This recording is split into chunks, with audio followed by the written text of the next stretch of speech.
Good morning, students. In the previous lecture, we have discussed about some important MCQ related to our probability topic. Probability ના one of the MCQs simple હોય છે, થોડુંક logic apply કરી solve કરશો એટલે answer મળી જતા હોય છે. આવા ક્વેશ્ચન્સ પૂછાના જોઈ લઈએ. બીજો એક આમ તો પાર્ટ બી માં બી પૂછાય અને હું તો કહું છું વધારે પ્રિફરેબલ છે MCQ માટે આ question. This is for MCQ question. Exercise 30, question number 14.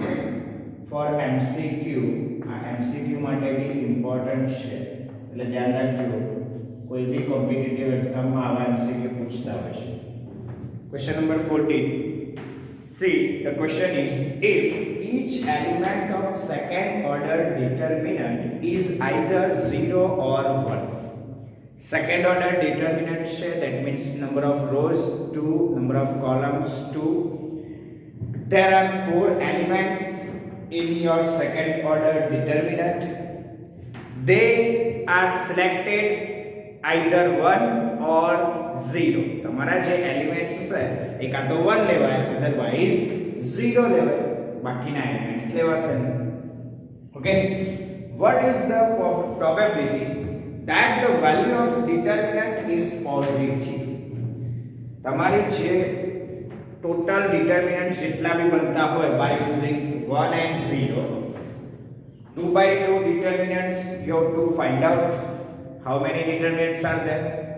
Out of them, how many determinants are positive, giving the value of positive, means positive value આપે એવા કેટલા determinants છે એ તમારા favorable outcomes, and your probability is favorable outcomes divided by possible outcomes. Question is quite easy. Same they will ask, how many determinants have 0 value? Okay, neither positive nor negative. How we बोले? Neither positive nor negative, that means 0. How many determinants have the value negative? Okay, what is the probability of the determinant? Value of the determinant is negative. એવા બી questions પૂછે તો આ બધા જ ક્વેશ્ચન્સના answer તમને આવડવા જોઈએ. એની માટે ટોટલ પોસિબલ ડિટર્મિનન્ટ્સ તમને ખ્યાલ હોવો જોઈએ. How many determinants are possible and which type of determinants are suitable for your question? તમારા ક્વેશ્ચન ને કયા સુટેબલ છે એ ક્લિયર હોવું જોઈએ. આપણે બીજું આગળ કશું બ્રેકેટમાં આપ્યું છે એ બી જોઈએ. Assume that the individual entries of the determinant are chosen independently. मतलब કે ફર્સ્ટ એલિમેન્ટની એન્ટ્રી છે એ તમે ગમે તે લીધી હોય, એની ઇફેક્ટ બીજા કોઈ એલિમેન્ટ ઉપર પડવાની નથી. That means they are independently selected elements. each value being assumed with probability 1/2. probability 1/2. એક વેલ્યુની probability 1/2 છે. ઓબ્વિયસલી છે there are two values, मतलब 0 and 1. two chances are there. તો એક એન્ટ્રી માટે પોસિબિલિટી શું થાય? either 0 or 1. that means one entry. For the one entry the probability is 1/2. they are given that. એવું આપણને આપેલું છે. પણ આ ક્વેશ્ચનમાં જે ઇમ્પોર્ટન્ટ લોજિક છે એ ઇન્ડિવિડ્યુઅલ ઇન્ડિપેન્ડન્ટ એલિમેન્ટ્સ આપણે સિલેક્ટ કરી શકીએ છીએ, એટલે કોઈ ચિંતા નથી. मतलब કોઈની કોઈ ડિપેન્ડન્ટ ઇવેન્ટ્સ કન્સિડર કરવાની જરૂર નથી. હવે વાત કરીએ આપણે કે નંબર ઓફ પોસિબલ ડિટર્મિનન્ટ્સ. ચલો, number of 2/2 means second order possible determinants કેટલા થશે? તો જો ફર્સ્ટ એલિમેન્ટ વિચારો. First element A11. how many ways to select the first element? you have 2 ways to select the first element. Same way, the second element A12, number of ways to select the second element also 2. Same way, A21, the third element, the number of ways to select the third element is also 2. And the fourth element, that means A22, number of elements to select the third element is also 2. Therefore, you are getting the number of possible second order determinants equals to 2 into 2 you are getting the answer 2 raised to 4 16. Total 16 determinants possible થાય. જો 16 ને 16 list out કરી દઈએ તો કેટલા positive કેટલા negative ને કયાની value 0 આવશે એ બી ખબર પડી જાય. બરાબર છે. આપણે અત્યારે હાલ પોઝિટિવ વાળા જ ડિસ્કસ કરવાના છે, બાકીના ડિસ્કસ કરવાના નથી. બટ તમને ટોટલ 16 લિસ્ટ આઉટ કરીને આપો એટલે ક્વેશ્ચન ને ટ્વિસ્ટ કરે એમસીક્યુ માટે કે કોઈ બી રીતે તો તમને ક્લિયર હોય, આવડતું જ હોય. ક્લિયર છે? તો 16 એલિમેન્ટ્સ 16 પોસિબલ ડિટરમિનન્ટ્સ કેલ્ક્યુલેટ કરીને આપું છું એ બી જોઈએ આપણે. ચલો, the number of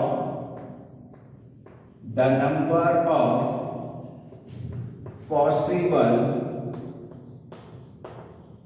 second order determinants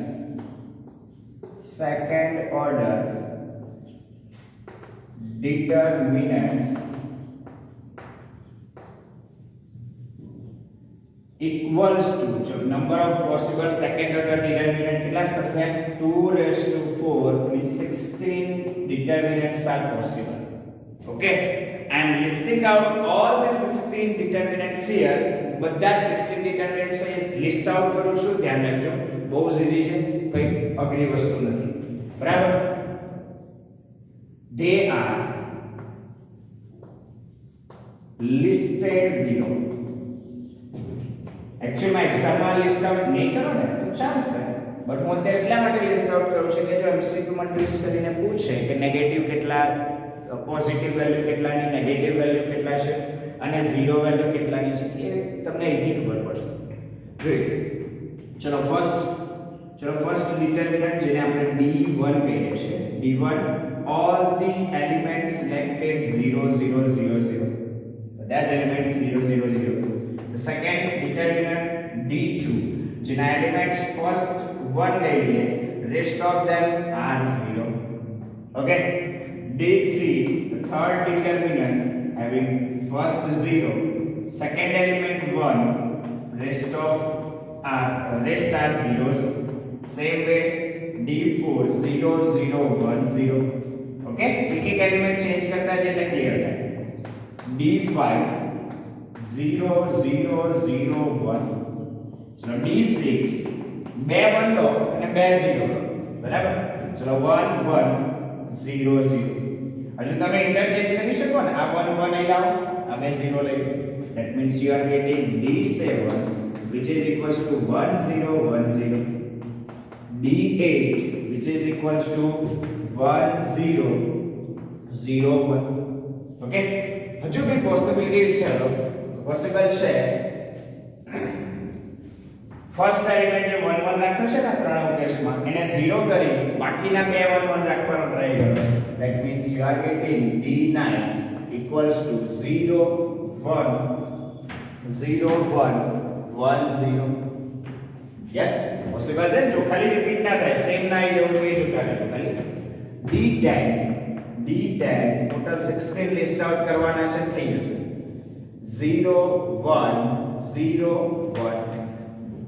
yes. ચાલો હજુ બી વિચારીએ કે આ બંને 1 રાખીએ, ઉપરના બે 0 રાખીએ, મીન્સ D11 equals to 0 0 1 1. આ બી પોસિબિલિટીમાં આવશે. ઓકે, ચલો બે લગભગ કમ્પ્લીટ થઈ ગયું. 2 એલિમેન્ટ્સ વાળા લગભગ એપ્રોક્સિમેટ કમ્પ્લીટ થઈ ગયા છે. બરાબર છે? 4 6 2 4 3 12 6 6 થવા જોઈએ. 2A1 વાળા 1 2 3 4 5 અને 6 થઈ ગયા. ઓકે, ચલો નેક્સ્ટ D12 equals to, ચલો હવે ત્રણ એલિમેન્ટ્સ 1 લઈએ અને એક એલિમેન્ટ્સ 0 લઈએ.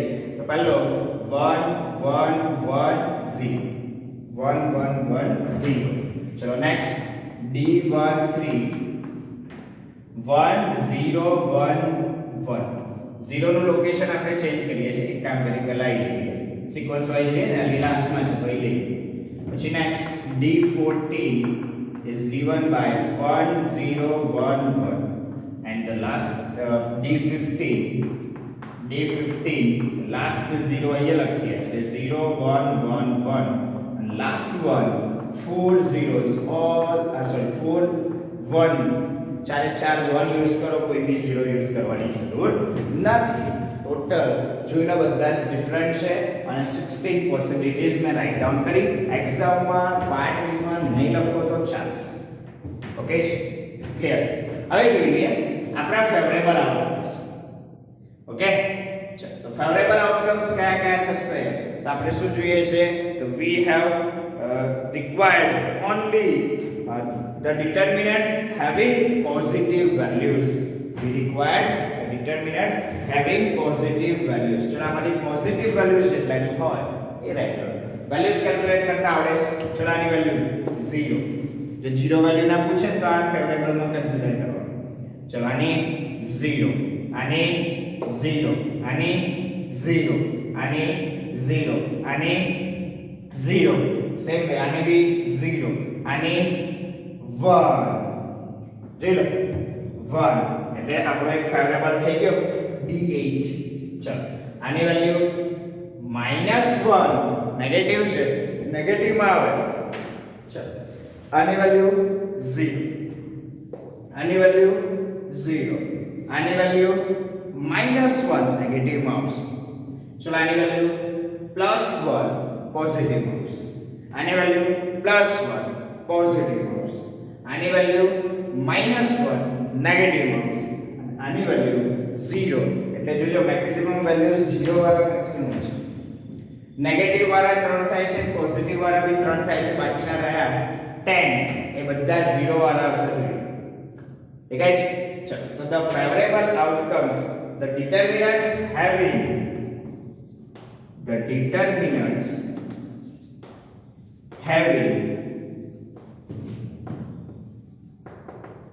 positive values are listed below. चलो positive values वाला लिस्ट आउट करिए छे. That means you are getting the D8 is also positive. So the first one 1 0 0 1. This is the determinant which having favorable outcomes. चलो second का तो ये જોઈએ આની વેલ્યુ 0, આની વેલ્યુ -1, આની વેલ્યુ +1. That means 1 0 1 1 1 0 1. next જોઈ લો આ નેગેટિવ, આ પોઝિટિવ 1 0 1 1. જો તમે ઓબ્ઝર્વ કરશો ને તો તમને ક્લિયર થઈ જશે કોની વેલ્યુ પોઝિટિવ આવે છે ને. જેના બી ફર્સ્ટ અને ફોર્થ એલિમેન્ટ આ બંને એલિમેન્ટ 1 હશે એ જ કેસમાં પોસિબિલિટી એવી બને છે કે પોઝિટિવ વેલ્યુ આવે 1 1 1 1 1. બાકીના બે એલિમેન્ટ્સ બે 0 લઈ લો. ચલો 1 0 1 1 લો, 1 0 1 1 લો, પછી બંનેને ઇન્ટરચેન્જ કરો. થઈ ગયા. આ તમારા ફેવરેબલ આઉટકમ્સ. ડાયરેક્ટ લખવા હોય તો મેં તમને એક લોજિક આપી દીધું, ક્લિયર થઈ ગયો હશે. હવે આ જ લોજિક તમે નેગેટિવ માટે બી એપ્લિકેબલ કરી શકો. નેગેટિવ માટે આ બંને એલિમેન્ટ્સ 1 1 હશે, આ બંને એલિમેન્ટ્સ 1 1 હશે. આ બાકીના બે તમારે સિલેક્ટ કરવાના છે. તો બંને માંથી બંને 0 લઈ લો પહેલા, એટલે બંને 0 થઈ જશે. એટલે 0 1 0 1 બરાબર. આ તે વેલ્યુ 0 1 1 0 થઈ જશે. પછી શું કરશો? આ બે તો 1 રાખવા જ પડશે, નેગેટિવ વેલ્યુ જોઈએ છે એટલે -1 જોઈએ છે. તો આ બંને જે 0 લીધા હતા એમાંથી 1 0 1 1, પછી બંનેને ઇન્ટરચેન્જ કરી દો એટલે ટોટલ 3 એના 1 થઈ જશે. મેં ટોટલ 16 લિસ્ટ આઉટ કર્યા, એમાંથી લોજિક બનાવતા શીખવાડ્યું અને એ લોજિકનો યુઝ કરી તમારે ખાલી આટલું જ લખવાનું છે. ઓકે, ચલો the required probability બરાબર. The probability of the determinant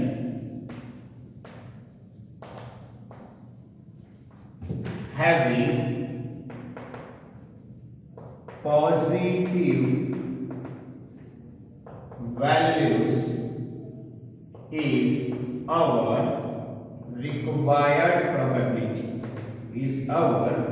required probability. So this one is your required probability.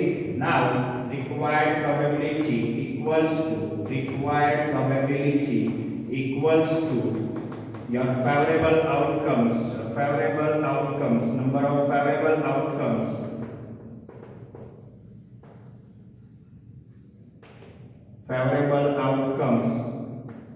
Question में તમે બહુ ડિટેલમાં નહીં લખતા હોય તો તમારે પોસિબિલિટીઝ ટોટલ 16 વાળું આ લખવાનું, આ સ્ટેટમેન્ટ લખશો ના લખશો એટલે 2 માર્ક્સ નો ક્વેશ્ચન હોય તો તમને 2 માર્ક્સ આપી દે એટલા માટે થોડું લખું છું, બરાબર.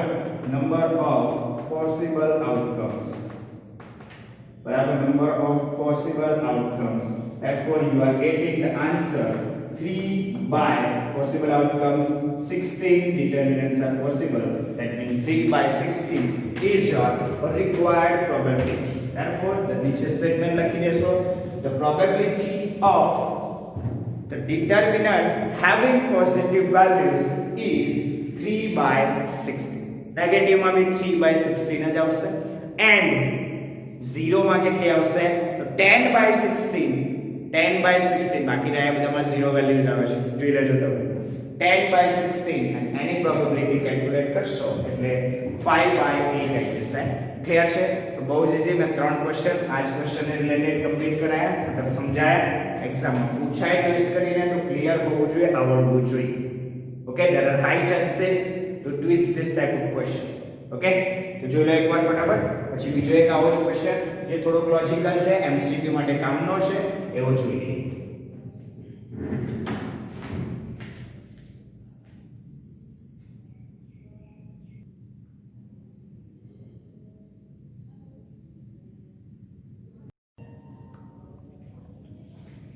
Now, see here. This is also important question for your MCQ purpose as well as most of the competitive exams asking this type of questions randomly. આવા ક્વેશ્ચન્સ પૂછતા જ હોય છે, ઘણી બધી કોમ્પિટિટિવ એક્ઝામ્સમાં રિપીટ થતા હોય છે આવા ક્વેશ્ચન્સ. તો ધ્યાન રાખજો, ક્વેશ્ચન્સમાં ચેન્જીસ કરી શકે છે, ટ્વિસ્ટ થઈ શકે છે આ ક્વેશ્ચનમાં. હું જે મેથડ્સ તમને સમજાવવા જઈ રહ્યો છું પ્રોપરલી અન્ડરસ્ટેન્ડ કરીને સમજજો, બીકોઝ આ રીતની મેથડ તમને પ્રોપરલી કમ્પ્લીટલી સમજાઈને કોઈ જ બુકના સોલ્યુશનમાં નહીં આપે. ને ધ્યાન રાખજો, આ બહુ ઇમ્પોર્ટન્ટ લોજિક પર આપણે કામ કરી રહ્યા છીએ. ક્વેશ્ચન ઈઝી છે, કોઈ ડિફિકલ્ટ ક્વેશ્ચન નથી અને આવા ક્વેશ્ચન્સ વારે ઘડીએ પૂછાતા હોય છે. For other competitive exams also this type of question is helpful. Exercise 13, question number 8. If a leap year is selected at random. Leap year તમે સિલેક્ટ કર્યો randomly. બરાબર છે? ચલો. What is the chance that it will contain 53 Tuesdays? તો તમને બે logic clear હોવી જોઈએ કે leap year and what is non-leap year. The leap year contains total 366 days. Total 366 days and non-leap year contains total 365 days. આ બંને logic clear હોવો જોઈએ. લીપ યર માટે એક વસ્તુ યાદ રાખો, કોઈકવાર તમને લીપ યર ની જગ્યાએ અહીંયા યર આપ્યું હોય, સપોઝ યર ઇઝ ગિવન 2020 અને આપણા માટે બહુ ખતરનાક યર છે અને આ ખતરનાક યર લખ્યું હોય year. If 2020 is selected at random, if year 2020 is selected at random, what is the chance that it will contain 53 Tuesdays? Then what should we do? We have to consider 2020 as leap year or non-leap year. For that you have to revise the calendar જોવું પડે ના, એવું કરવાની જરૂર નથી. તમને બહુ simple logic આપી દો, 2020 which is divisible by 4. એ તમારો નંબર divisible by 4 છે એટલે આ યરમાં 29 ફેબ્રુઆરી હતી, 29 ફેબ્રુઆરી આ યરમાં હતી અને એટલા માટે જ આ લીપ યર છે એટલે લીપ યર છે. divisible by 4 હોય એટલે લીપ યર કન્સિડર કરી દો. ક્લિયર છે? બહુ સિમ્પલ લોજિક આપી દીધું મેં તમને. 2019 non-leap year, 2018 non-leap year, 2016 leap year because it is divisible by 4. હવે કે ડિવાઇડ કરવાની જરૂર નહીં, લાસ્ટ ટુ divisible by 4 હોય ને એટલે આખો નંબર ડિવિઝિબલ બાય 4 કહેવાય એવું આપણે ડાયરેક્ટલી સમજી લેવાનું. એટલે લાસ્ટ ટુ ડિજિટ જોઈ લેવાનું ડિવિઝિબલ બાય 4 છે કે નહીં. ક્લિયર છે? તો યાદ રાખજો 2020 ને રિલેટેડ ક્વેશ્ચન્સ પૂછવાના ચાન્સીસ વધારે છે. એટલે 2020 ઇઝ અ લીપ યર અને લીપ યર 4 વર્ષમાં એક જ વાર આવે. બરાબર? એટલે બહુ જ ખતરનાક યર છે આ. બધું જ ટ્રેજેડી વાળું યર છે. કશો વાંધો નહીં. આપણે તો ક્વેશ્ચન પર જઈએ. તો leap year having 366 days. Leap year નો ક્વેશ્ચન હોય કે નોન લીપ યર નો ક્વેશ્ચન હોય, method will be same. Method તો સેમ જ રહેવાની છે. ચલો here leap year is selected.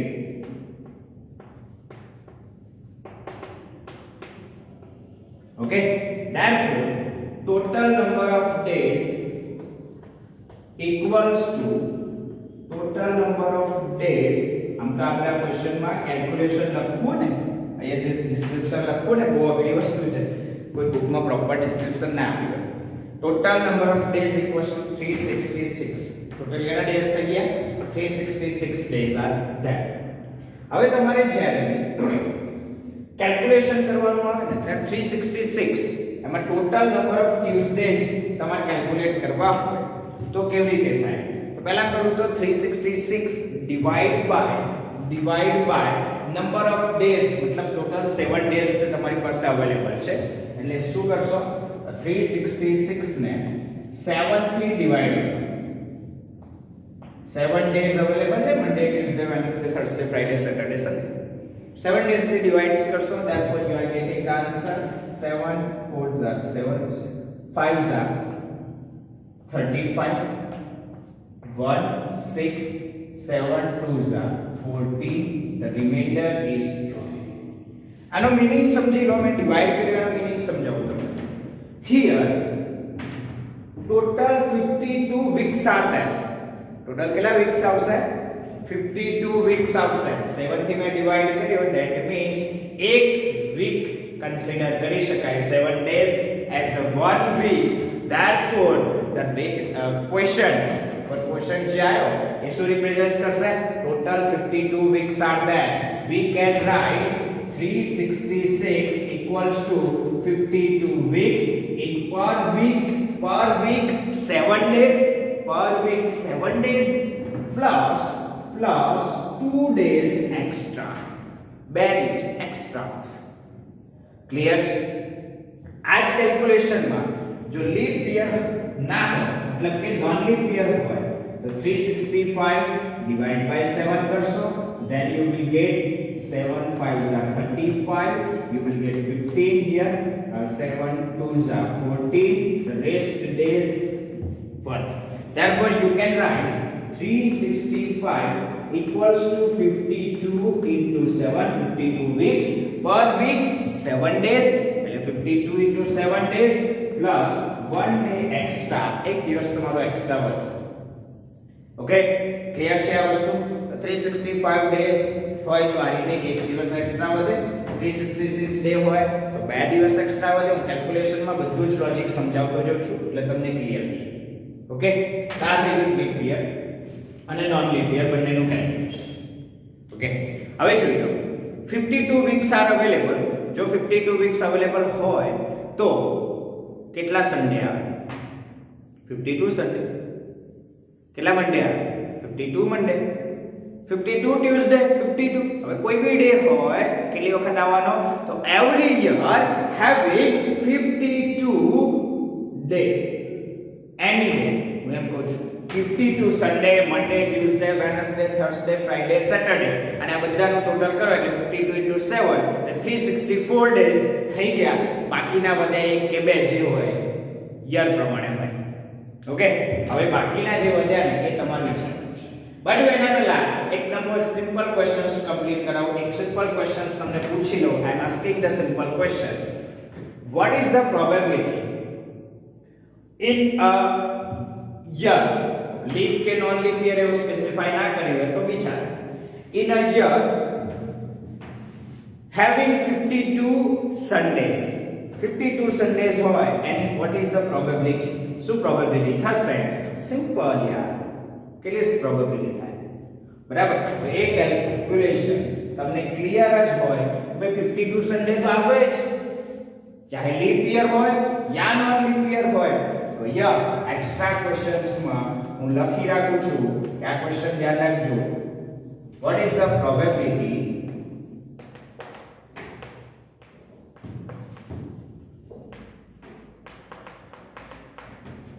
in any year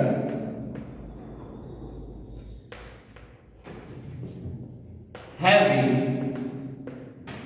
52 Sundays?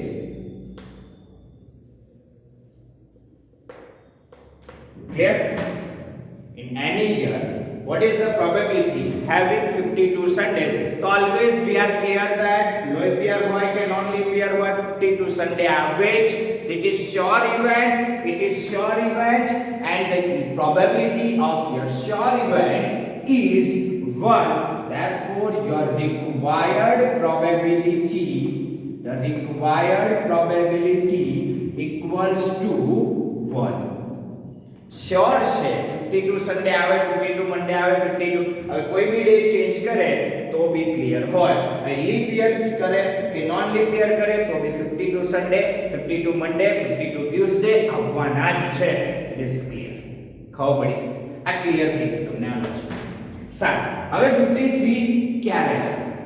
તો તમારો ડે સ્ટાર્ટ જેથી થતો હશે એ પ્રમાણે આ જે એક્સ્ટ્રા ડે છે એ 53 માટે રિસ્પોન્સિબલ છે. This extra day is responsible your 53 number day. એટલે જે 53 મો દિવસ એટલે 53rd જે ડે આવે છે એની માટે આ એક્સ્ટ્રા ડે રિસ્પોન્સિબલ છે. બાકી 52 તો આવવાના છે. અને હવે જે લીપ યર માં છે એમાં એક્સ્ટ્રા ડેઝ કયા પોસિબલ છે એ જોઈ લઈએ. બરાબર? તો એક્સ્ટ્રા ડેઝ આપણે લખી રાખીએ. બરાબર? અને એ તમારો રિસ્પોન્સિબલ છે 53 ટ્યુઝડેઝ માટે. 53 ટ્યુઝડે માટે એ જ રિસ્પોન્સિબલ છે. ચલો યર સ્ટાર્ટ થયું સપોઝ મંડે થી યર સ્ટાર્ટ થયું તો એનો સેમ્પલ સ્પેસ હું બનાવું છું. જો મંડે થી સ્ટાર્ટ થયું તો પેલા બે એક્સ્ટ્રા ડે કયા આવે? જે બે એક્સ્ટ્રા ડે બાકી રહ્યા ને એ મંડે અને ટ્યુઝડે. એટલે યર જે મંડે થી સ્ટાર્ટ થાય છે યર એમાં બે ડે એક્સ્ટ્રા આવે અને એ બે એક્સ્ટ્રા ડે માં એક મંડે હોય ને ટ્યુઝડે. સપોઝ યર ટ્યુઝડે થી સ્ટાર્ટ થયું તો કયા બે એક્સ્ટ્રા ડે આવે? ટ્યુઝડે અને વેનસડે. આપણે 53 માટે કેલ્ક્યુલેટ કરીએ છીએ. સેમ્પલ સ્પેસ રાઇટ ડાઉન કરું છું 53 માટે. ચલો વેનસડે થી સ્ટાર્ટ થયું તો વેનસડે થર્સડે થી સ્ટાર્ટ થયું સપોઝ તો થર્સડે ફ્રાઈડે થી સ્ટાર્ટ થયું તો ફ્રાઈડે સેટરડે થી સ્ટાર્ટ થયું તો સેટરડે સન્ડે અને સન્ડે થી સ્ટાર્ટ થયું તો સન્ડે મંડે થી સ્ટાર્ટ થયું તો મંડે ટ્યુઝડે. લખવાનું છે. ચલો total possible outcomes 1 2 3 4 5 6 and 7 outcomes are there. Which are possible outcomes? Number of possible outcomes 7. Now see કેટલામાં ટ્યુઝડે આવે છે? તો આમાં આવશે મંડે ટ્યુઝડે અને Tuesday Wednesday means favorable outcomes 2 out of 7. Therefore your required probability equals to શું થશે? 2 divided by 7. favorable outcomes 2 Tuesday આવતો હોય 53 નંબર તો ડે ના લિસ્ટ કર્યા છે અને એમાં ટ્યુઝડે આવતો હોય બે જ આઉટકમ્સ છે. Total possible outcome 7. therefore you are getting the answer 2 by 7 here. તો આન્સર તમારો આવશે 2 by 7. ક્લિયર છે? બહુ ઈઝી છે. સપોઝ એવું પૂછે 54 ટ્યુઝડેઝ તો 54 તો આખી જિંદગી મરી જાવ તોય ના થાય. 53 માં લોચા પડે છે. 54 તો કઈથી દવાના કેટલા ડેઝ નહીં અવેલેબલ આપણી પાસે. ચલો એટલે પૂછે તો 0 આન્સર આપશે. એની પ્રોબેબિલિટી શું થાય? 0. 52 ની probability 1. It is sure event. Okay થઈ ગયું? ક્લિયર? લીપ યર હોય નોન લીપ યર હોય 52 માટે તો 1 શ્યોર. આમાં લીપ યર હશે તો શું કેલ્ક્યુલેશન આવે? નોન લીપ યર હોય તો આનું કેલ્ક્યુલેશન શું થાય? તો એ જ એક્સ્ટ્રા ક્વેશ્ચનમાં આપણે કન્સિડર કરી લઈએ. એક્સ્ટ્રા ક્વેશ્ચનમાં શું કન્સિડર કરીએ છીએ? તો if a non leap year is selected at random at random, then what is the chance? What is the chance it will contain 53 Tuesday. 53 Tuesday આવે એની પ્રોબેબિલિટી સેલ્યુલેટ કરે છે.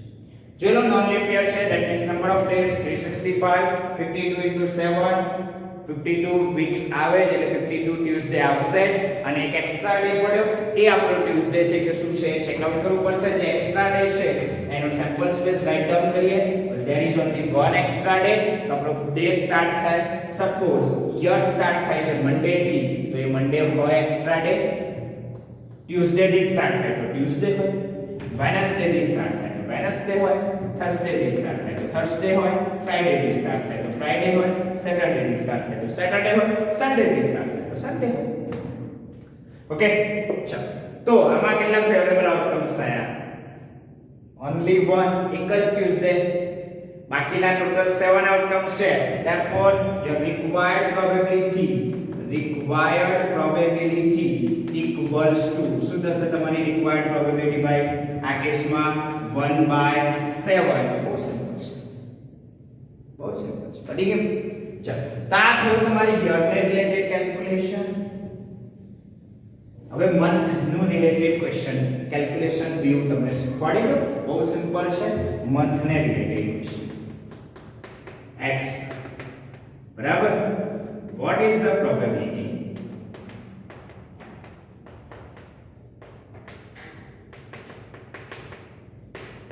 of 5 Sundays મજા આવે in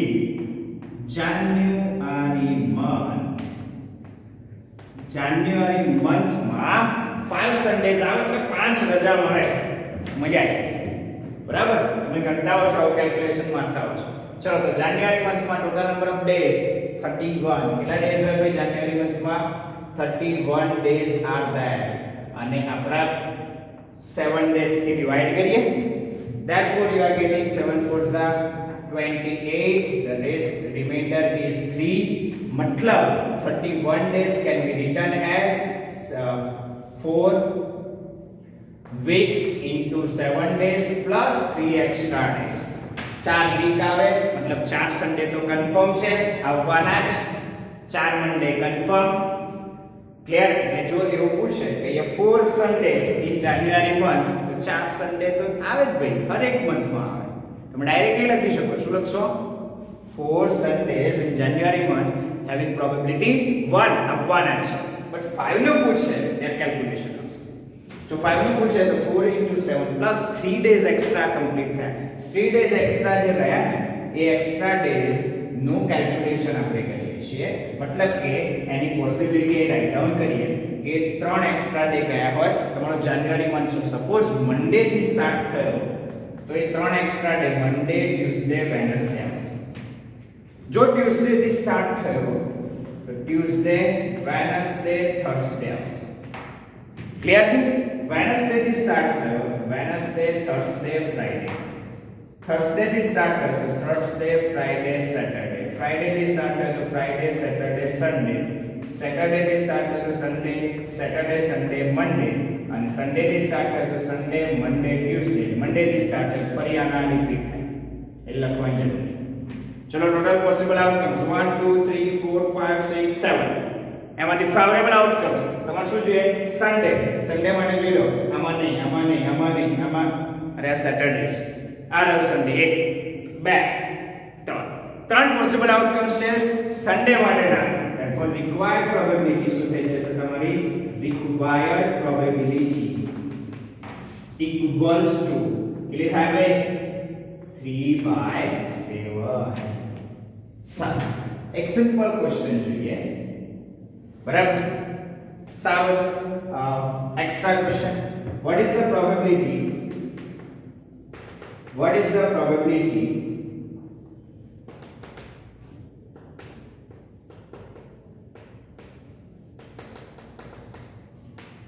of 5 Sundays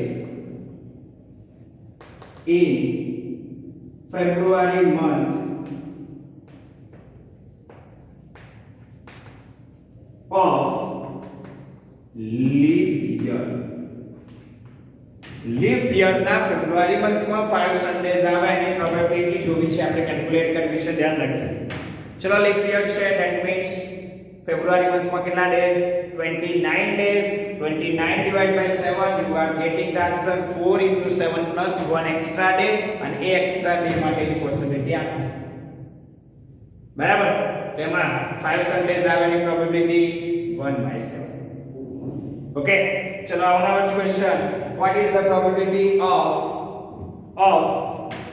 5 Sundays in February month of non leap year છે मतलब 28 days in your February month 28 divided by 7 you are getting the answer 4 into 7 28 plus 0 એક બી દિવસ extra વધતો જ નથી 4 સન્ડે 4 મંડે 4 ટ્યુઝડે 4 વેનસડે ફ્રાઈડે સેટરડે જે બી હશે 4 બધા થઈ ગયા 7 4 જા 28 એક ડેઝ એક્સ્ટ્રા વધતો નહીં તો પાંચમો કઈથી સન્ડે આવવાનો એમાં ના આવે તો એ યરમાં ફિફ્થ સન્ડે ના આવે ધ્યાન રાખજો લીપ યર નોન લીપ યરમાં ફેબ્રુઆરી મંથમાં ખાસ કેલ્ક્યુલેશનમાં ચેન્જ થાય ધ્યાન રાખજો ચલો આપણે લઈ લઈએ જૂન મંથ તો number of days in your June month is 30 થાય ચલો એની કેલ્ક્યુલેશન્સ લેવું છે કે 5 સન્ડેઝ માટેનું કેલ્ક્યુલેશન ચલો 4 સન્ડેઝ નું શું થાય 1 એ તો ઓબ્વિયસલી 1 થઈ જશે બરાબર 5 સન્ડેઝ નું કેલ્ક્યુલેશન લઈએ તો 5 સન્ડે કે મંડે ગમે તે પૂછે ભાઈ ડે પર ના જતા કેલ્ક્યુલેશન પર લો ચલો 5 સન્ડેઝ માટે જૂન month 30 days means 30 equals to 4 into 7 plus 2 days extra 4 into 7 28 plus 2 days extra 2 days extra જેટલા ડે એક્સ્ટ્રા છે 2/7 ડાયરેક્ટ કેલ્ક્યુલેશન એમસીક્યુ માટે ડાયરેક્ટ લખતા શીખવાડો જેટલા ડે એક્સ્ટ્રા પડી રહેતા હોય એના ડિવાઇડ બાય 7 કર દો એ તમારી પ્રોબ્લેમ ચલો આમાં 2 ડેઝ એક્સ્ટ્રા 2/7 આમાં કેટલા ડે એક્સ્ટ્રા 1 ડે એક્સ્ટ્રા જોઈ લો 1/7 આમાં કેટલા ડે એક્સ્ટ્રા છે 3 ડેઝ એક્સ્ટ્રા તો 3/7 જેટલા ડે એક્સ્ટ્રા પડી રહેતા હશે એના ડિવાઇડ બાય 7 કરી દેશો એ તમારો આન્સર છે આ બહુ સિમ્પલ કેલ્ક્યુલેશન સમજાઈ ગયું યર વાઇઝ પૂછશે તો 50 to 53 ને રિલેટેડ ક્વેશ્ચન હશે મંથ વાઇઝ પૂછશે તો 5 યા 4 સન્ડે મંડે નો પૂછશે 4 તો શ્યોર હોય એટલે 1 આવે એનો પ્રોબેબિલિટી નો આન્સર 52 નો શ્યોર ઇવેન્ટ છે એટલે 1 આવે 53 માટે કેલ્ક્યુલેશન આ મેં કેલ્ક્યુલેશન થી સમજાવ્યું છે ક્યાંય તમને આવું ડિટેલ કેલ્ક્યુલેશન નહીં મળે ધ્યાન રાખજો બહુ શાંતિથી સમજો ક્વેશ્ચન કોઈ બી હોય year leap year non leap year calculation આ જ સમજવાનું લોજિક આ જ પ્રોબેબિલિટીમાં આ કાં તો આ આવશે બસ બીજું કશું નહીં આવે ક્લિયર છે હવે જે તમારું ફેવરેબલ હોય તમારે જોઈને કેલ્ક્યુલેટ કરી લો સારું આઈ હોપ કે તમને આ ટોપિકમાં મજા આવી હશે ખબર પડી હશે અને આવડશે અને આમાં સીધું પૂછાશે એ શ્યોર છીએ અમે એની પ્રોબેબિલિટી 1 છે એટલે ચિંતા ના કરશો આ મેં મહેનત એટલી કરી છે ઓકે થોડોક વિડિયો લાંબો થયો હશે પણ વિડિયોને એક લાઈક કોમેન્ટ જરૂર બને છે ભાઈ એક લાઈક કોમેન્ટ કરી દો થેન્ક યુ વેરી મચ